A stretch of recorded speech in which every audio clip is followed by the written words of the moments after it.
Let's move directly to the events on the line of combat engagement. They are destroying equipment, personnel, and the occupiers' shelters. Operators from the Apex unit of the 4-Post Brigade are eliminating Russians in the southern Slobozhansky direction near Vovchansk. The State Border Guard Service reported that the military are searching for positions from which the Russians launch FPV drones and prepare attacks. Thanks to aerial reconnaissance and precise strikes by the defense forces, the defense forces are thwarting the enemy's plans even before the assaults begin. Once again, Russian troops are trying to infiltrate Kupiansk in small groups. However, Ukrainian forces have full control over the city. The situation in the city was described by the Kharkiv National Guard Brigade. Thus, for the most part, the enemy is using infantry and FPV drones. The infantry exposes positions at the cost of their own lives, after which the drones finish the job. Now we have joining us live Viktor Trygubov, spokesperson for the Joint Forces Group. Mr. Viktor, we are glad to have you.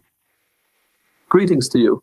I suggest we start, as usual, with an overview of the situation in the area of responsibility of the Joint Forces Group, and then move on to more specific points, particularly regarding Kupiansk. Please, Mr. Viktor. Well, first of all, regarding Kupiansk, Kharkiv should make an official statement. Unfortunately, that's simply not true. What is meant here, it should be held back like this. The situation is not accurate. Unfortunately, enemy units are still present in the city. Yes, it's a minimal number, but they are still there. It's very unfortunate that yesterday such widespread information was circulated, starting with not very accurate and not very successful quoting. This somewhat misinformed the public, to my great regret, because of course I would like such information to correspond to reality. That's the first point. Secondly, the situation is just going in circles. In the Lyman direction, active pressure continues, including in the area of Borova, north of Lyman, although there the Russians have completely lied about their own successes. I looked at the map published by Rosuserebarev, and it doesn't correspond to reality at all. Well, if you just compare it side by side with the deep state map, you'll see that they don't even match up in the smallest details anymore.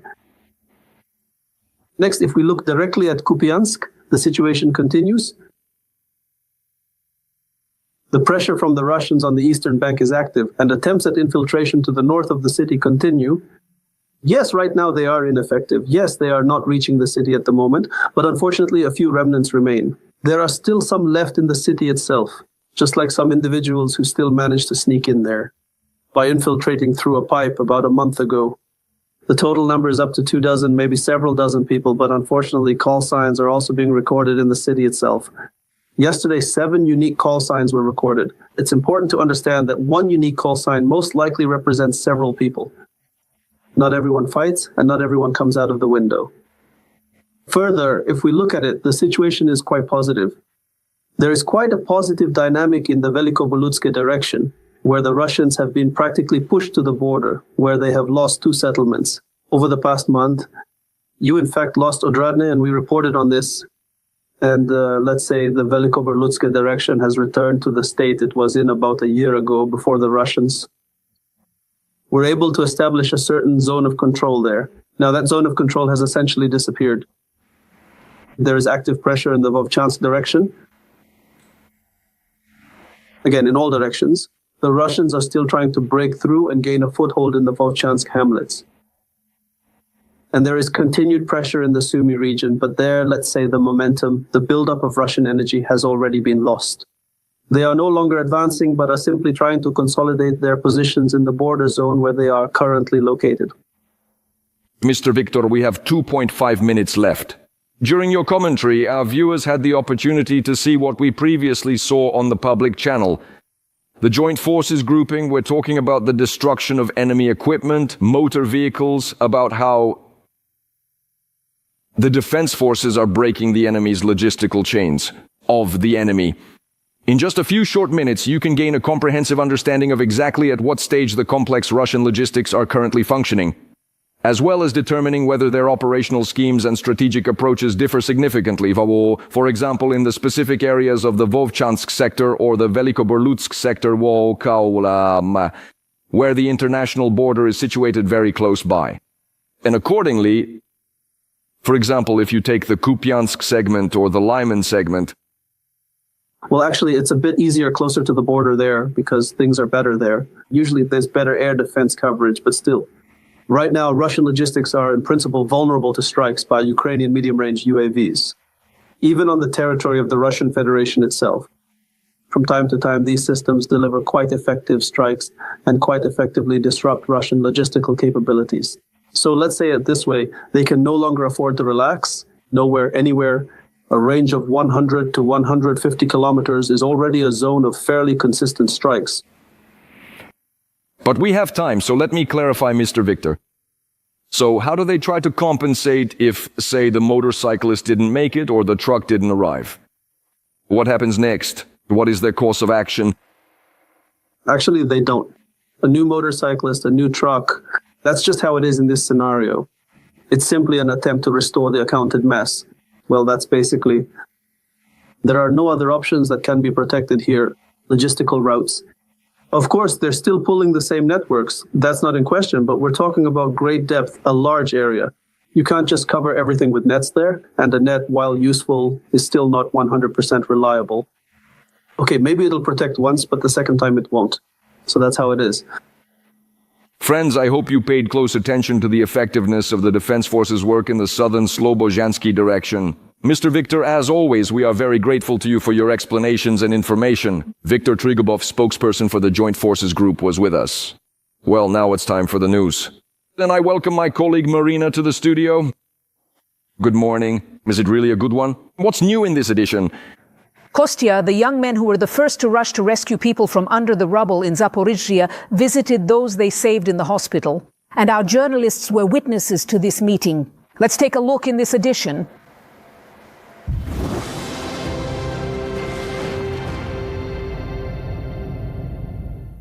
At dawn, the enemy attacked a residential high-rise in Dnipro. An apartment was destroyed, and 2 women were injured by the blast wave. Several neighboring buildings were also damaged. Windows were blown out there. Emergency services, utility workers, and volunteers are already working at the scene. Our correspondent has also gone to the site of the attack, and we are expecting information from her in the next broadcast. This morning, drones once again struck the Syzran oil refinery in the Samara region of Russia. Local social media channels report that there is a fire. One of the oil processing units is burning. The last attack on the facility was a month ago. At that time, the defense forces hit a storage tank, sections of the pipeline, and the primary raw material processing unit. The Syzran oil refinery is one of the largest in the Samara region. They produce gasoline, diesel, aviation fuel, as well as fuel oil, bitumen, and liquefied hydrocarbons there. Gas. In total, since 2024, it has suffered at least 8 attacks. Zaporizhzhia teenagers who were the first to rush to pull people out from under the rubble. After the strike of a Russian aerial bomb, on May 5th, they visited those they had rescued in the hospital. 17-year-old Alexander Kazaryan carried out at least 6 people. 14-year-old Rostislav Pachkovsky rescued 4.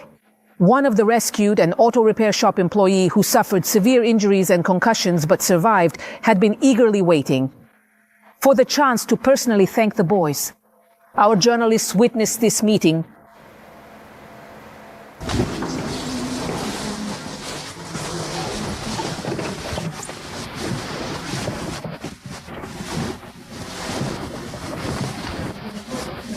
Andrei can't stop shaking hands and thanking his young rescuers, Alexander and Rostislav.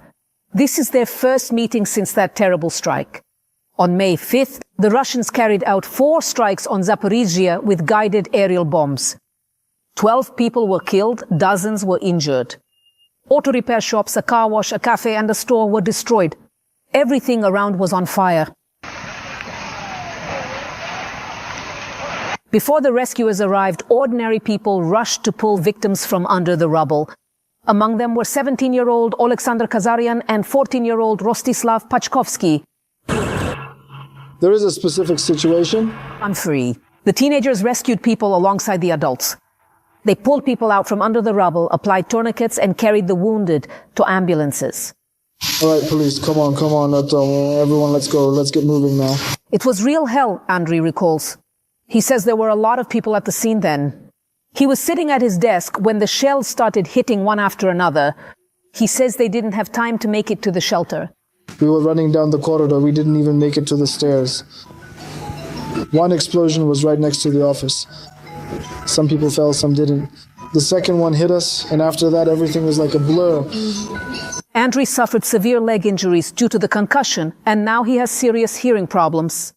He recalls how the guys carried him covered in blood. The bandages, yes, everything was already done. I'm an old man myself, I came later, but the guys were carrying him with difficulty. Sasha and Rostislav stand shyly next to Andriy's hospital bed. They brought him some treats. They ask Kolikiv how he's feeling. They say the meeting is emotional for them and very important. I don't know. Such emotions. A surge. Desperate, very brave, because the atmosphere there was so terrifying, God forbid. But the guys, so young, didn't lose their composure. You could say, risking their lives, they all ran to save ours. The guys say they still don't feel like heroes. They simply acted as they thought necessary. I didn't show any particular heroism throughout this whole story, but I'm glad. What about Denis Debrota? He's already starting rehabilitation. Andriy will stay in the hospital for a few more weeks. They're going to operate on his leg. And at home, his wife and 2 children are waiting for him. From Zaporizhia, Olena Kaptyuk, Daria Zaryanova, We Are Ukraine. Marathon, Unified News. There were 233 combat clashes on the front line over the past day. Most of all, the Russians stormed the Pokrovsk direction 35 times. The General Staff recorded 29 attacks in the Huliaipol sector and 27 in the Kostiantynivka sector. 13 times the enemy tried to break through our defenses in the Lyman sector. And there were 7 attacks in the Kupiansk sector.